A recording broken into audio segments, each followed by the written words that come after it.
Good morning. Yay! It's 8 a.m. Who's up with me? Anybody? Some of you guys are starting your day. Some of you have already been into your day for a few hours. That's what I strive to be, by the way. I was thinking today, two things that could drastically change my life. Getting up at 5 a.m. and not eating carbs. But that just really, I don't know, that both of those don't sound like a fun existence, but I know that they would change my life drastically. Okay, so I'm going to go ahead and get started. I know a lot of my people watch me live, but then they also watch me later. So I'm going to go ahead and get on it. So I put out a post a couple days ago that shared with you all my story that for a while I went through a period of time where my daughter, I would be out talking to my daughter's friends, moms, and they'd be like, "Oh, did you hear when this happened?" Or did you know about this? Or they'd be talking about something and I'm like, "What are you talking about?" And it was maybe something that happened among their group of friends that my daughter didn't share with me. And so I began to realize that she wasn't really opening up to me very much. Now, I want to qualify that by saying that her personality is also such that, she's not an open book. But I did notice that there were some things that were going down that she wasn't making me aware of. And it took me a little bit, but I finally realized that there were some things that I was doing. There were some ways that I was responding to her when she would tell me things. Or when I would find out about maybe something that had happened or a struggle or a conflict, and I would bring it up. And the way that I was talking through it didn't really leave her much room for growth. And it wasn't really serving either one of us. And so through my work, all my work with my clients, through all my research, through my own personal experience, I've identified 3 mistakes that we make. Now, because I'm an overachiever, I hit all 3 of these.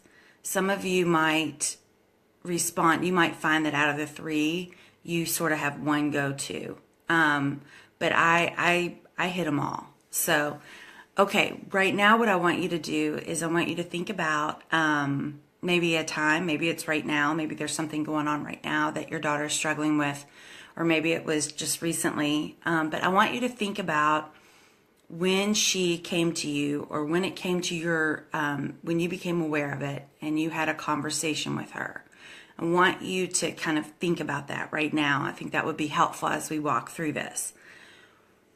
The first mistake that moms most commonly make when their daughter opens up to them about something, or your daughter is in an emotional state, or something has just happened. Maybe she's just left the field hockey field and overheard 2 or 3 of her really good friends making plans without her.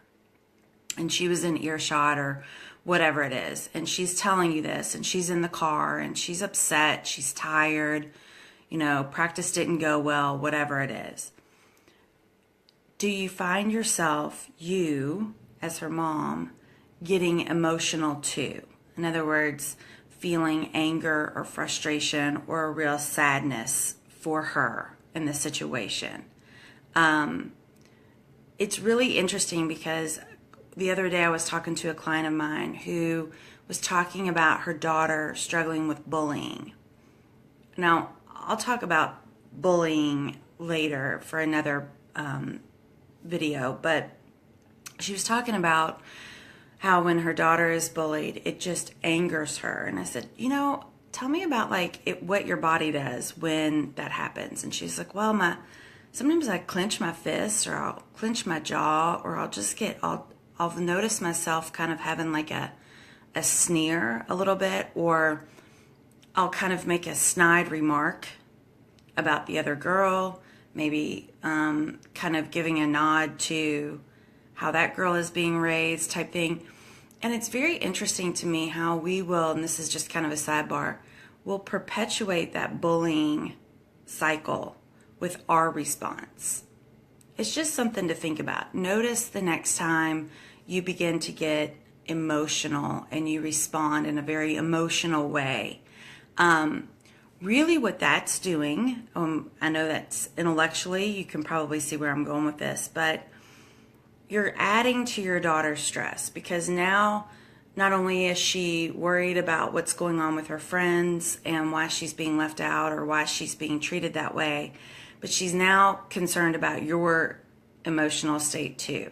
She's now thinking, I've upset mom, or, oh, okay, mom's like now going off, spinning out type thing.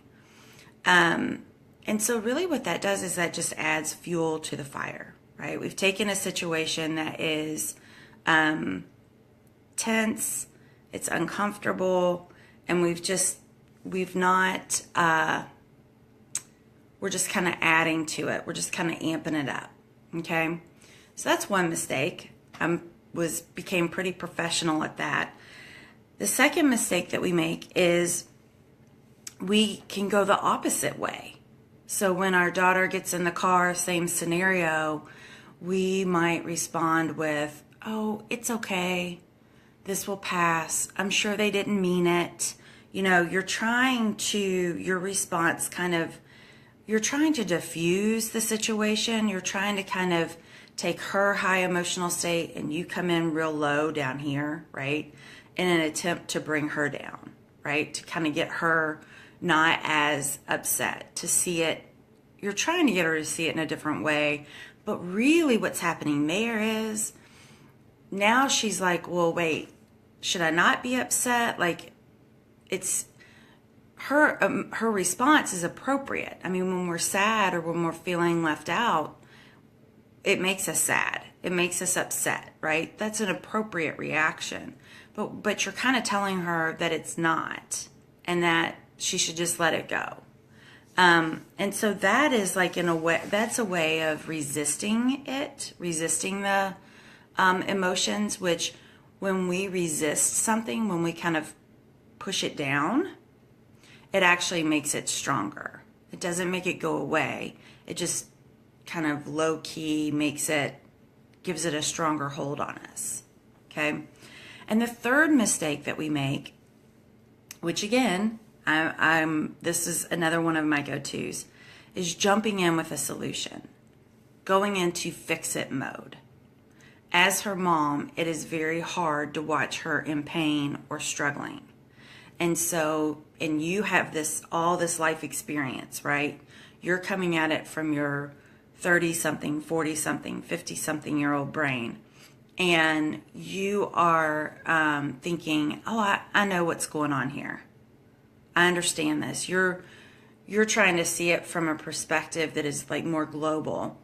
And you're offering her a solution that she's probably not ready to hear, right? She's, again, feeling sad. She's feeling upset. And we're trying to swoop her out of that and then also offer her a solution so that it doesn't build her coping skills, her ability to handle conflict, because you're not even allowing her to move to a stage where she could come up with a solution for herself, okay? So reacting, resisting, and avoiding.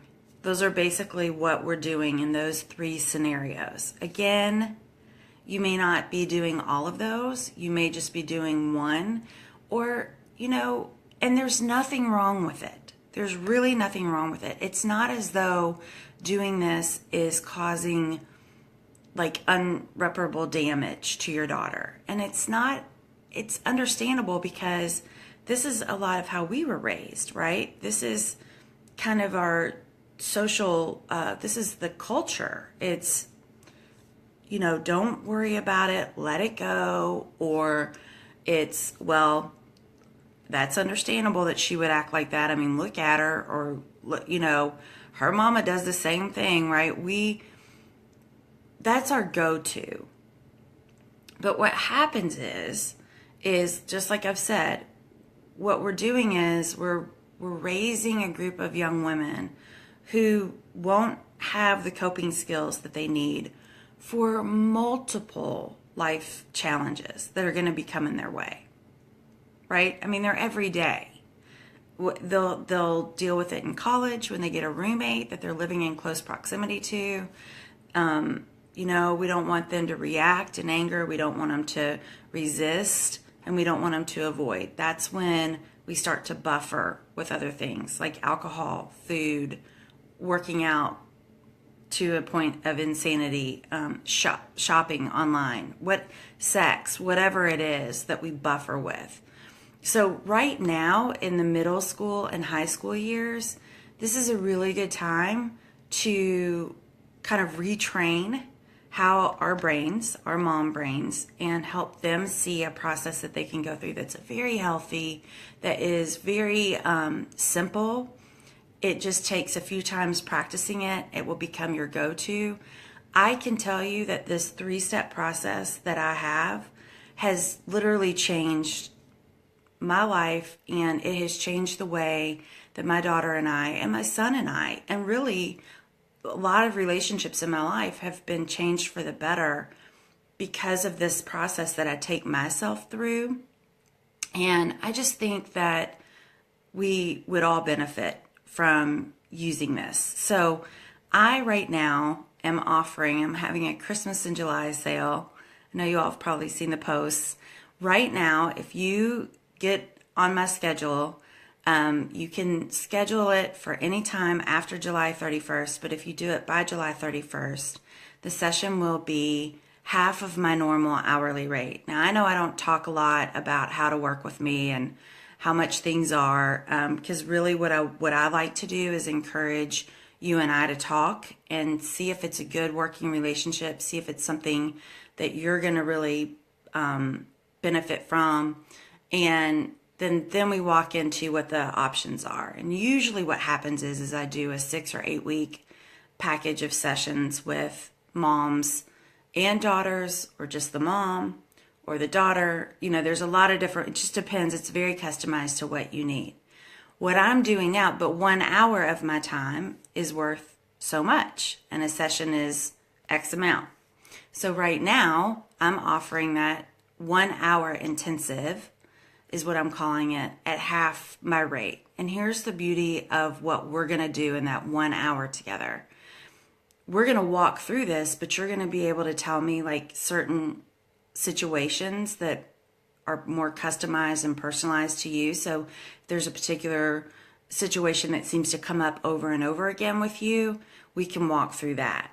I think that this 1 hour is going to change the face of how you walk through your days with your daughter, like in anything that she struggles with and anything that you struggle with. That's how strongly I feel about this work. And it's $65 right now if you schedule before July 31st. That is ridiculously like the best deal going right now. So I want you to know that if you are making these 3 common mistakes, I put the word common and normal in there because we all do it. Sometimes I find myself going back into that old pattern, but because I've done this process so many times, I can quickly recognize it and regroup and move in a slightly different direction. So much better for my daughter.